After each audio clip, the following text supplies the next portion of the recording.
Georgia winning over Vanderbilt, 37-20. Big win for Georgia today. I got a little dicey there for a little while. I tell you, this was not your grandfather's Vanderbilt. To be honest with you, Vanderbilt played a pretty good football game today. They have some talent, but Georgia taking care of business, winning not quite with the spread that some of the prognosticators had said would be the case, but Georgia winning today, final score of 37-20 over Vanderbilt. Georgia extending that winning streak, but probably securing again another week of being the number one team in the country. And I tell you, Vanderbilt has some talent. They played very well. They were obviously up, gunning for the number one team in the country. And as I have said, I don't know how many times, just multiple times, when you go on the road in the SEC, it doesn't matter who you're playing. You can be playing a Vanderbilt team that is last in the Eastern Division of the SEC. You can be playing a Vanderbilt team that has lost 5 games in a row. You go on the road into their stadium, and it's going to be a challenge anytime you hit the road in the SEC. But Vanderbilt showed a lot of heart today. They fought really hard, but obviously could not match up with Georgia in the end with the talent that Georgia has. Just refreshing a little bit and looking at some of the statistics from the game.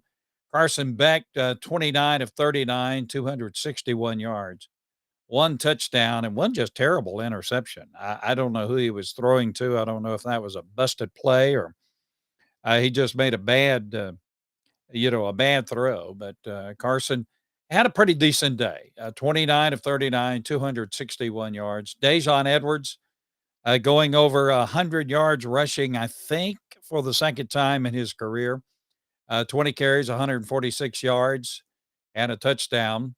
Lovett had a good day receiving, 9 receptions, 72 yards, and a touchdown. Some of the other stats for Georgia had a total of 542 yards of offense, 25 first downs. Vanderbilt had 219 yards in total yards. Georgia had 261 yards passing. Vanderbilt 201 yard passing. Georgia with 281 yards rushing. Vanderbilt had only 18 yards rushing. Kenny Seals had a pretty decent day for Vanderbilt at quarterback. 19 of 29, 201 yard passing, 2 touchdowns, and an interception. So Georgia winning today over Vanderbilt. Final score 37-20. So it was a good day for Georgia. We did get some information about Brock Bowers and the injury that he suffered. It appears to be an ankle sprain or an ankle strain, one or the other. According to Brock Bowers and what he has told some of the reporters or some of those in and around the Georgia program, he doesn't think it's a serious thing. Obviously, he did not come back. Bowers did not come back into the game after he sustained that injury. But it right now it doesn't appear as if that's a serious thing. Now Georgia does not play next weekend, next Saturday. Georgia is off, has a bye week, of course, before they take on Florida. That's generally the way it is. Georgia has that bye week before they take on the Gators. Florida is off next weekend as well. Georgia wins. The final score 37-20, closer than we thought. A little dicey there for a while. Vanderbilt, you got to give them credit. They played hard. They have some talent on the offensive side of the board. Pretty good game for Vanderbilt, and I think Clark Lee is making some progress with the Commodores. But Georgia winning today, as expected, 37-20. Now, some other scores that we have around the country: Michigan beating Indiana handily. Ohio State winning over Purdue. They'll win that game. Florida State taking care of Syracuse in a pretty big fashion. Let's see, Navy and Charlotte. Okay. We're looking for the Arkansas or the Alabama and the Alabama Arkansas game. It was 24-21. That is a final now. Alabama winning that game 24-21. Yeah, it was a little tighter than what some thought in that game, but Alabama winning that game 24 to 21. So that wraps it up for us. Georgia winning today. Good win for Georgia, indeed.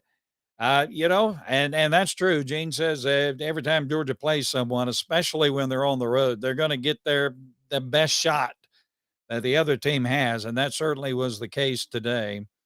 And but Georgia has to keep on going, keep grinding. Um, it's obvious that this Georgia team is a very talented team. They're ranked number one in the country. They could be the best team in the country. Could be.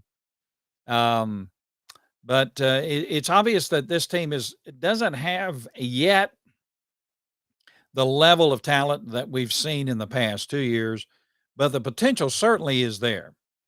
Brian says we're a different offensive team without Bowers in there. That's true. That's really true. Now Oscar Delp is very good, and Oscar is very good. But you would have to say, well, he doesn't have the experience that Bowers has. He has the potential to be very good. Oscar Delp has the potential to be very good, and it's he's not quite there. So it does alter things when Bowers is not in the game. It was good to see McConkey in the game. Kendall Milton sustained some kind of injury. Now I don't know if it was a knee injury or if it was a muscle injury. They the word we get is that it's not really kind of like a really serious thing with Kendall Milton. It's not anticipated that this is something that's going to not. He was just held out as a precaution. Dejon Edwards had just a great game today as well. Cash Jones had a big run at the end of the game. So this Georgia team, listen, there is no dominant team in college football. There's great parity in college football, and there's no dominant team. Georgia has certainly the potential to do what we want them to do, to win another national championship. They certainly have that potential, especially in a year when there's really no dominant team, it appears, in college football. So it's going to be a lot of fun from here on out to see what happens. But the number one team in the country winning today, back to back, do we say it often enough? Back to back national champions, number one team in the country, Georgia winning today. And so, congratulations to the University of Georgia. Dejon Edwards, I'm looking at the monitor here. The guys in the studio talking about Dejon, 20 rushes for 146 yards. Good day for Dejon. Um, and very good. Very good. Um, Edwards is, yeah, he's a horse. Absolutely.